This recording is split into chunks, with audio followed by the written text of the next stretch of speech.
Hello everyone. आज के इस वीडियो में हम सीखेंगे एल्केनो में समवायता या आइसोमेरिज्म इन एल्केन। जैसे कि हम लोग पिछले वीडियो में देख चुके हैं कि हम लोग का हाइड्रोकार्बन का सीरीज चल रहा है। हाइड्रोकार्बन में क्या क्या एल्केन एल्किन एल्काइन है और उसको नामकरण कैसे करेंगे और उसके लिए रूल क्या था वो देख चुके हैं। तो आज हम लोग इस वीडियो में देखेंगे एल्केनो में समवायता या आइसोमेरिज्म इन एल्केन। तो स्टार्ट करते हैं। तो एल्केनो में समवायता दो प्रकार के होते हैं। एक होता है श्रृंखला समवायता जिसको चैन आइसोमेरिज्म भी बोलते हैं, और दूसरा होता है संरूपीय समवायता या इसी को बोलते हैं कन्फर्मेशनल आइसोमेरिज्म। तो स्टार्ट करते हैं। पहला वाला श्रृंखला समवायता या चैन आइसोमेरिज्म को हम लोग क्या बोलेंगे? इसे नाभिकीय समवायता भी कहते हैं, न्यूक्लियर आइसोमर भी बोलते हैं। इसमें कार्बन एटम के परस्पर जुड़ने में भिन्नता होती है। समवायता का मतलब क्या होता है कि उसमें किस तरीके से भिन्नता नजर आ रही है हम लोग स्ट्रक्चर में, उसी को हम लोग देखते हैं।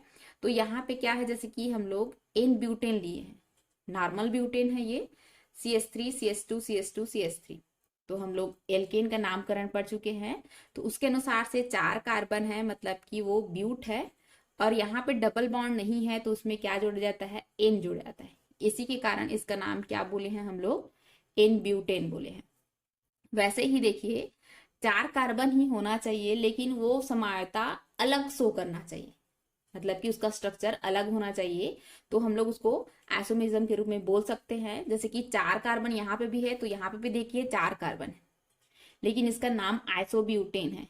पिछले वीडियो में मैं आइसोब्यूटेन को शायद यहाँ पे CH2 कर दी हूँ, उसको सुधार लीजिएगा। यहाँ पे CH2 ना होकर क्या होता है?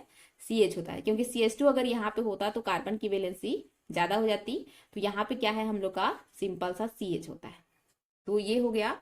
या इसको किस तरीके से लिखते हैं? ऐसा भी लिखते हैं, जनरली इस तरीके से भी शो किया जाता है। तो ये आइसोब्यूटेन देखिए, यहाँ पे 4 कार्बन है, 1 2 3 4। इसमें कार्बन भी समान है और हाइड्रोजन भी समान है दोनों में, जो नॉर्मल ब्यूटेन है और आइसोब्यूटेन है। इसलिए जो भी समवायता होता है, श्रृंखला समवायता या चैन आइसोमेरिज्म कहते हैं इसको। तो ये पहला हो गया। दूसरा हम लोग देखते हैं एल्केनो में सर्वरूपीय समवायता या कन्फर्मेशनल आइसोमर। तो यह एक प्रकार का त्रिविम समवायता है। त्रिविम समवायता मतलब कि स्टेरियो आइसोमर है, जो सिंगल बॉन्ड कार्बन कार्बन के चारों ओर मुक्त घूर्णन से उत्पन्न होते हैं। जैसे कि कार्बन और कार्बन के बीच अगर सिंगल बॉन्ड है तो इसमें ये अगर रोटेट करते हैं तो वो रोटेट हो जाता है, बोल रहे हैं। सिंगल बॉन्ड है तभी, डबल बॉन्ड और ट्रिपल बॉन्ड रहता है तो उसमें रोटेशन उतना पॉसिबल नहीं होता है। तो किसी भी यौगिक के अनेक स्वरूपण संभव होते हैं, हम लोग को ये भी पता है। किंतु 2 स्वरूपण प्रमुख होते हैं। जो एल्केन में पढ़ रहे हैं 2 स्वरूपण ज्यादा पढ़ेंगे। एक होता है इक्लिप्स जिसको ग्रसित भी बोलते हैं, और दूसरा होता है स्टेगर्ड जिसको सांतरित भी बोलते हैं। तो इस इक्लिप्स और स्टेगर्ड क्या है उसको देखते हैं। जैसे कि हम लोग इसी में देखेंगे ब्यूटेन में। तो ब्यूटेन में इक्लिप्स और स्टेगर्ड संरचना कैसे देखेंगे उसको देखते हैं। देखिए यहाँ पे 2 स्ट्रक्चर बनाया गया है। 2 स्ट्रक्चर के रूप में किस तरीके से देखेंगे? यहाँ पे मान लो एक कार्बन ये है, तो इसी कार्बन के पीछे एक कार्बन और होगा। तो हम लोग इसी के जस्ट पीछे है तो वो तो दिखेगा नहीं। तो इसको क्या करते हैं, एक को ऐसे गोला में कर लेते हैं, ये हुआ। अब क्या करते हैं, एक कार्बन को यहाँ पे इसके पीछे में रख देते हैं। फिर क्या करते हैं, इसको हाइड्रोजन, ये हाइड्रोजन, ये हाइड्रोजन, ये हुआ। वैसे ही इसके पीछे भी वैसे ही होगा, एक हाइड्रोजन यहाँ, एक हाइड्रोजन यहाँ और एक हाइड्रोजन यहाँ, या CH3 बोल सकते हो। तो अगर CH3 लेना चाहते हैं तो जैसे कि देखो ये CH3 में हम लोग देखते हैं, ब्यूटेन ना देकर CH3 में देखते हैं। तो एक कार्बन ये हुआ और दूसरा कार्बन इसके पीछे में है, तो ये क्या हो जाएगा? हाइड्रोजन, ये भी हाइड्रोजन, ये भी हाइड्रोजन।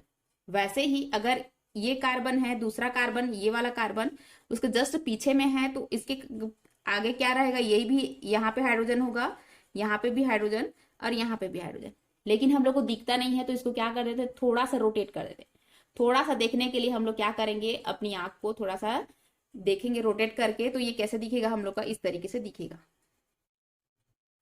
पीछे वाले कार्बन को थोड़ा सा घुमा दिए तो ये इस तरीके से दिखेगा। अब देखें, ये तो इक्लिप्स संरचना है। अगर इक्लिप्स संरचना उसी के जस्ट पीछे में रहता है हाइड्रोजन, लेकिन दूसरा वाला स्टेगर्ड संरचना किसको बोलते हैं? जैसे कि ये एक कार्बन है, इसी के पीछे एक कार्बन और है, तो एक कार्बन को हम लोग क्या किए हैं, एक 60 डिग्री पे रोटेट कर दिए हैं। ये यहाँ पे था, वो कहाँ पे चला गया है, यहाँ पे चला गया है। तो ये सभी क्या है, हाइड्रोजन है। चलिए ठीक है, तो एक को रोटेट किए हैं, जैसे कि एक कार्बन ऐसा था तो उसको जस्ट इसको रोटेट करके ऐसा कर दिए। तो पहले जब ऐसा था तो उसको रोटेट करोगे तो थोड़ा सा ऐसा होगा ना उसका हाइड्रोजन, इसीलिए यहाँ पे इस तरीके से लिखा गया है। तो इन दोनों का स्ट्रक्चर बहुत इंपॉर्टेंट है, पूछ देता है पेपर में कि इक्लिप्स संरचना क्या है और स्टेगर संरचना क्या है, एथेन या ब्यूटेन में बताइए करके। तो ये एथेन का है, ब्यूटेन में भी क्या कर देना है हम लोग को, एक को CH3 जोड़ देना है, फिर बाकी वही है। तो ये हो गया हम लोग का एल्केनो में समावयता या आइसोमेरिज्म इन एल्केन। तो नेक्स्ट वीडियो में हम लोग क्या देखेंगे, एल्केनो के बनाने की विधियां देखेंगे। ये इतना में ही दो ही समावयता मिलता है। अब नेक्स्ट वीडियो में बनाने की विधियां देखेंगे। धन्यवाद।